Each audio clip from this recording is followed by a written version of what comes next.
Hello, welcome back. Checkered Shorts, episode number 59.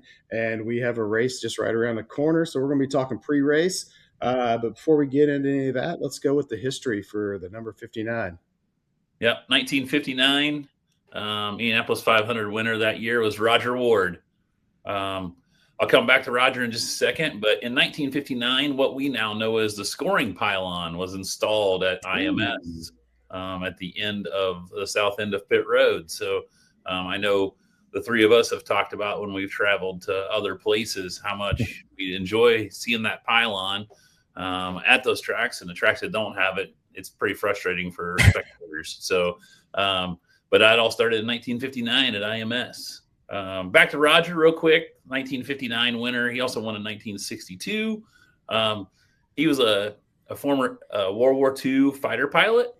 And when he got back from the war, he decided that's what he wanted to do as a profession.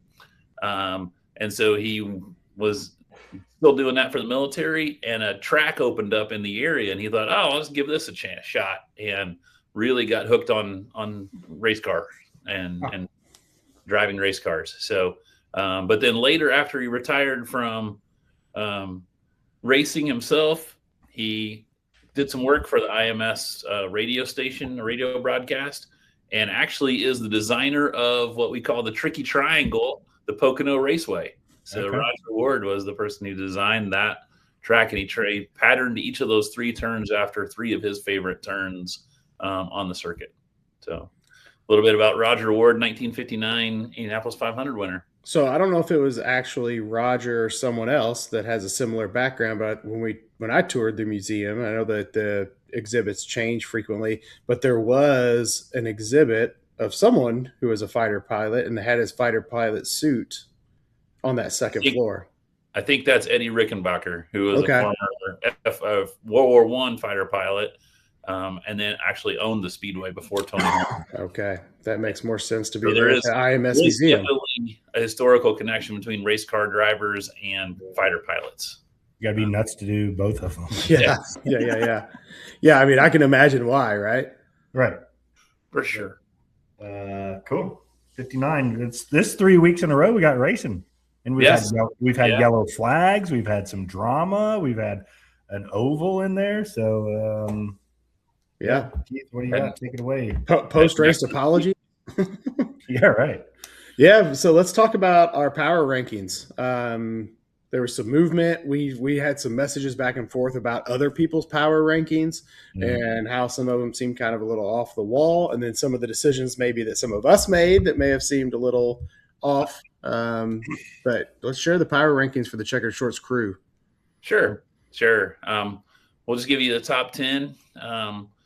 In 10th place this week, which is down 6 spots from after the St. Pete race, is Christian Lundgaard. He was our biggest dropper from this week. So number 10. Number 9 was Will Power, and actually that's where he was last week, so no movement there with Will. Scott Dixon dropped down a spot to number 8. David Malukas moved up 7 spots. He wasn't even in our top 10 after St. Pete. So short oval, which we would expect David to jump back up there. Another guy that's on the move is Marcus Armstrong. And I know we all kind of talked about him preseason, hanging solidly in that top 10. Yeah. Pato Award comes in at number 5. I think all three of us expected him to be a little higher in our rankings at this point in the season. Kyle Kirkwood moved up 2 more spots. He's up to number 4. He's sitting second in points, so that's pretty realistic. Dropping down a spot was Scott McLaughlin. Even though he had a really solid race again, that's 2 in a row. He's putting himself in good position for that season title. And then kind of the disagreement that we had, something we want to talk about here. Ultimately, in number 2 came Joseph Newgarden. And then we left Alex Palou in the number 1 spot in our power rankings as of this week. So thoughts on those rankings as you guys heard them? The one thing I thought of immediately when you said Lundgaard was the big slide was he did not dispel any of the beliefs that he's not an oval driver. I think that was telling, where last year it looked like maybe he was picking up some steam and learning a few things because he was at least finishing higher than he did in Phoenix. but he did not dispel the belief that he's a street road guy first and foremost. I mean, he didn't get mentioned during that whole race. I don't, you know what I mean?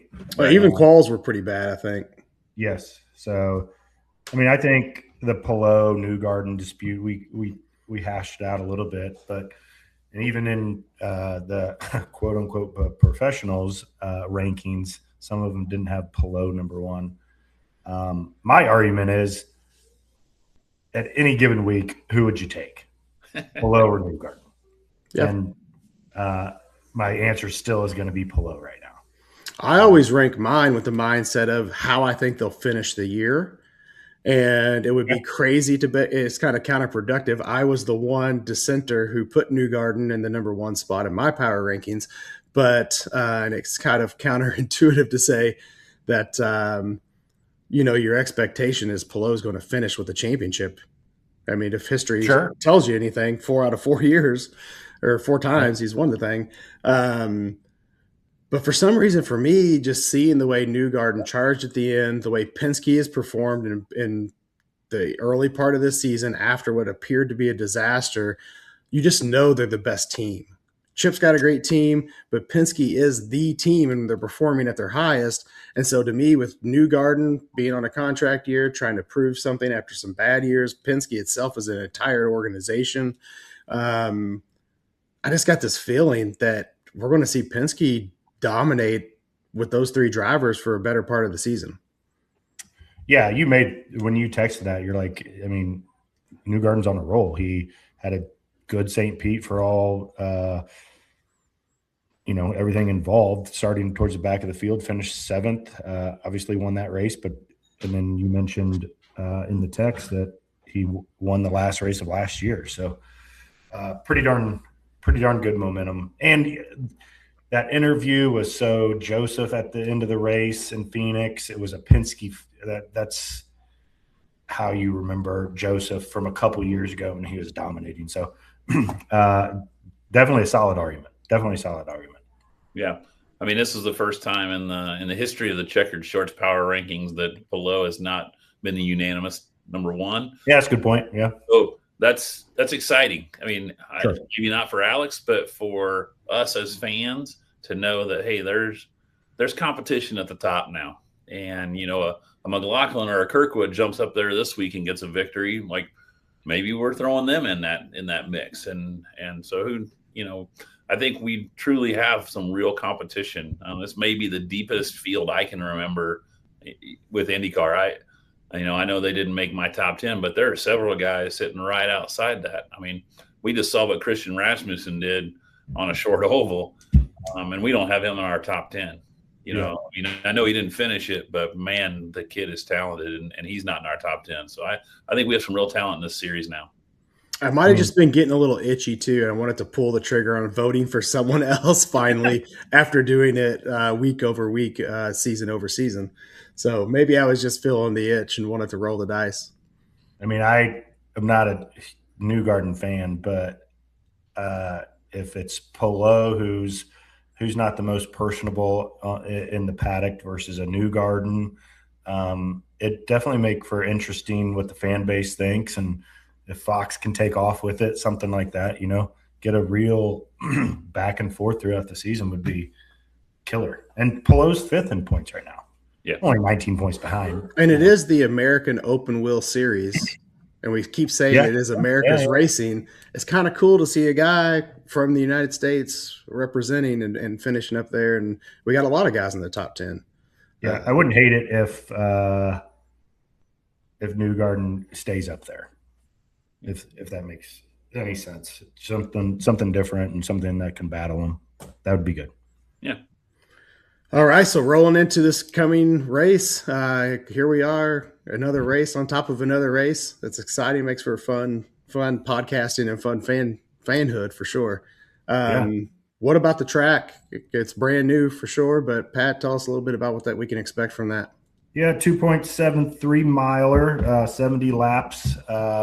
So it's on the longer side. Obviously, we haven't ran here before, but it goes by Cowboy Stadium. I think it goes by the Ranger Stadium too. So The interesting part, I think, one of the interesting parts is they do have a couple big front stretches, or not front stretches, long straightaways. But if you look at the map, pit exit is right on, hold on, let me look, is right on pretty much turn 2. And it looks like a pretty quick turn, but to get out of the pits, you're taking a hard left 90 degree to mix into the actual raceway. So could be pretty sketch, especially if there's a battle for first place, the quick in and quick out laps. How does that play out?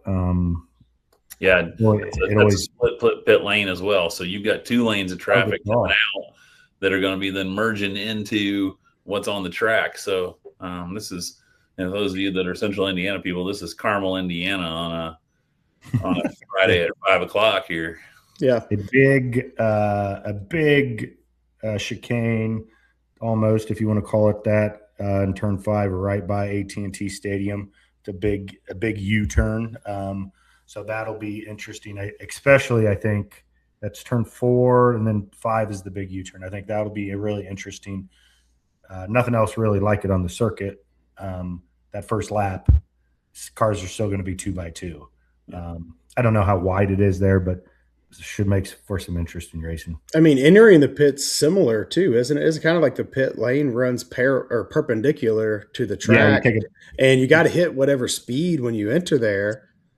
Yes, you're taking a big 90 degree turn on turn 14 to go into the pits. So you're going slow, and if you're not pitting, you can throttle it. But it'll be interesting. It'll be really cool. What's going to do to those guys coming out of the turn when someone's 90 degree and into the pits? The spotters are going to be very important, I think, in every race, but in this race, exceptionally important.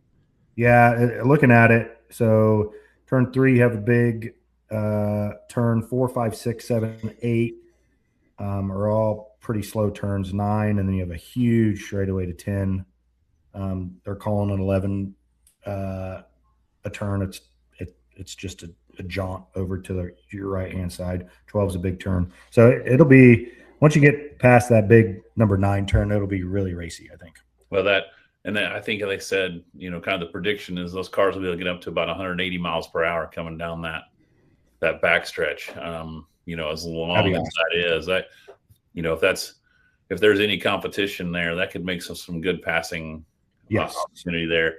It also makes me think, and I can't remember, is that Road America where Joseph Newgarden kind of lost concentration a couple years ago and ran off track because it had a little kink, and there's several little kinks in that. So you can't think of, the drivers can't think of that as just one straight path. Like, they've got to really stay focused down that backstretch. Yeah, you're not going 40 miles an hour with a little kink. You're going 180. So no, that's a good point. And never running here. I never hear them talk a whole lot about testing on street courses. I assume it doesn't really happen, but do they have any idea how tires are going to hold up in this scenario on this course? We're going to see a bunch of different strategies because they're all kind of learning on the fly. Yeah, I think that they're gonna use that practice time as much as they can to really get an idea of exactly that. I think they've been in the sims, they've seen it, in that way, but they won't know kind of the wear and tear the tires and the car will take. How much can you glean if you're the 5 team and you watch 10 go out there and run a different set of tires than what you did, and you see their numbers? What can you really pull? Because is your data the only reliable data? Can you pull any data from other teams? Which teams have partnerships where they got the advantage to share a lot of data? I don't think other than your teammates, right, are the only ones you're going to be able to see the data of. You're not going to know how much fuel they've got on board, which tires they have, and how many laps are on those tires. Will the Foyt Penske technical partnerships, will that play into anything? Or are there other teams? There are a couple other teams that have technical partnerships too, I think. Yeah, Ganassi and Meyer-Shank. I think that one probably has the bigger advantage just because I think they've got a stronger technical partnership. I don't know how expansive that Foyt Penske one is. And then also the Coyne Andretti one. I don't know how much information sharing is going back between those teams. I do know the Meyer-Shank and Ganassi, they work side by side. So I think they're going to have an advantage there. I think and you have to talk to all 4, 5 teammates, if you want to call them that, to Chip and Meyer. I think it's more imperative than ever. And I forget who was one of the podcasts I was listening to is like the sim's the sim, but it's not the racetrack. Nobody's ever been on this racetrack yet, and they got it pretty close, but they said there's going to be a lot of differences. And tire wear is a good point. Nobody has any idea of what these tires are going to do. Well, speaking of that, I don't know if we want to jump in there, like who to watch this weekend, but we think about inaugural races, like Alex Palou, I believe, has won the last 2 trips to a first-time spot. You got to think unless he gets knocked out again or something, all bets are on Palou. I mean, he's just the king at this kind of stuff. So if he's off the list, let's give a couple of a grid rival rec, if you will, for our viewers. Well, that's too easy though, right? You can't say Palou. Yeah, I know, right. Alex Palou's off. You can't take maybe a the thing about Palou that gets me is like they seem to have some real wizards in their engineering and strategists. Yeah. And so what might be novel to a bunch of people, they just may have that brain trust that makes, their strategy and their thoughts going into the race a little stronger, because as a team, they appear that they have an advantage when it comes from driver to all the integral parts. Yeah, and I think this is me spitballing.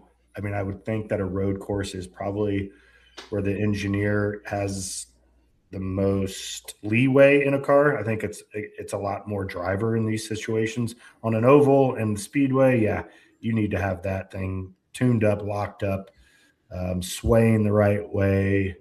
I think you might be able to get away with it a little bit more on a street course, just because it is a street course. You know what I mean? Yeah. Hey, you're talking about guys to look out for. I'm gonna go back to St. Pete. If you're looking for people down the order, remember Coyne was really strong at St. Pete. Both Grosjean. Yep. Qualified well, ran well. So if you're looking for somebody, I got to toss them out there as a possibility for our listeners.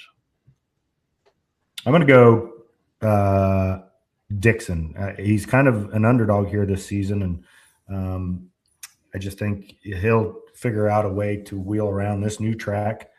He is Mr. Consistent. Had a couple runs of bad luck, but this reminds me a lot of when he won in Nashville. Kind of just hung around and then snuck up and won the race the last year they did it. So could be a lot of wrecks too, and then that's when the gamesmanship really comes into play and strategy.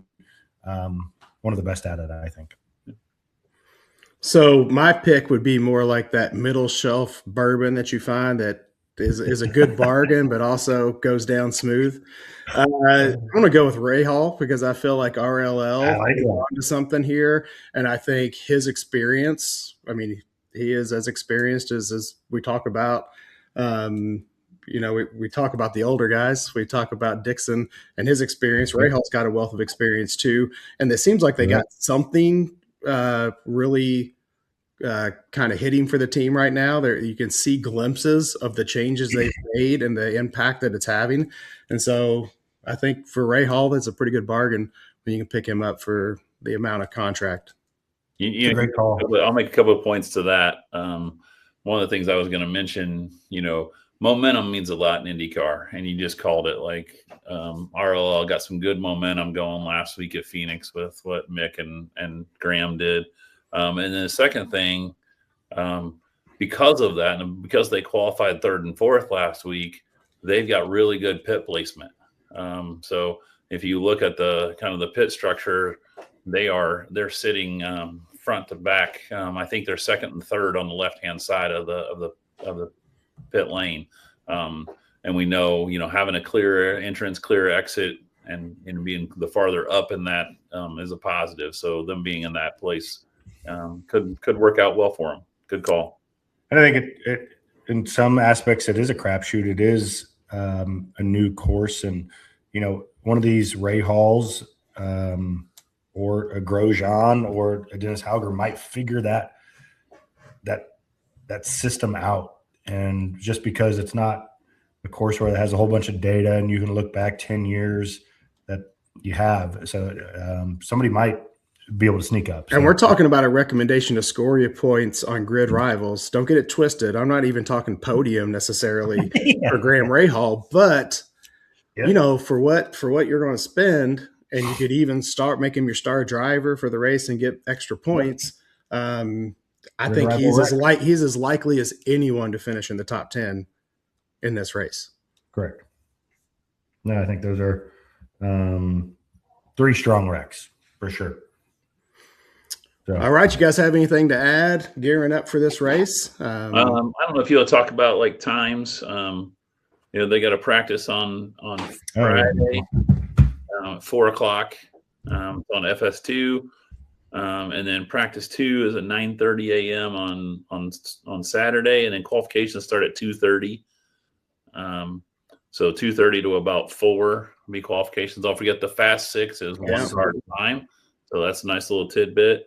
And then the race is at 12:30 Eastern time on Sunday. So that'd be a little early down there in Texas, but I kind of like that time frame here in Indiana. So 12:30 race on the 15th.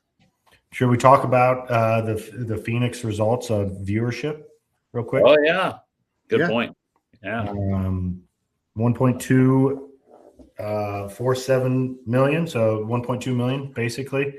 Was a winner on all. It was Kevin Lee that I was listening to today.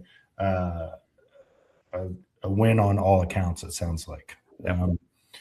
And who really won was probably NASCAR, because NASCAR essentially owns that track. So good for IndyCar that NASCAR saw what they saw and took a liking to us, and hopefully it'll be around next year, but maybe even future events down the road. So huge win for IndyCar, but NASCAR too, and you will take it at this point. And I think that extra rubber may have helped to make the IndyCar race a little more enjoyable, to see a lot of 2-lane action. Yeah, without it, it would be a lot different story, I think, if we didn't have those 2 series running with us for sure.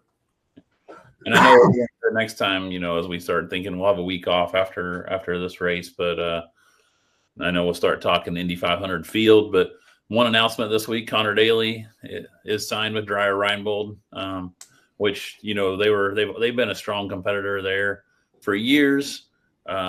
We know how good Connor is. He's been with them before. Hunter Ray in their car last year had a chance to win the race.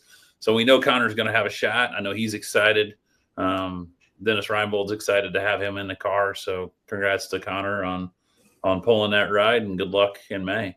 Yeah, if he can stay clean, man, with 35 laps to go, be in that top 10, one last pit, it's anybody's game, but he can do it. Yeah. So no, that's good for the series for sure. All right. Well, thank you for joining us for a fun episode. We're going to be doing episode 60 post-race Arlington. That seems just crazy. But thank you for joining us, and catch us next time on Checkered Shorts. See y'all.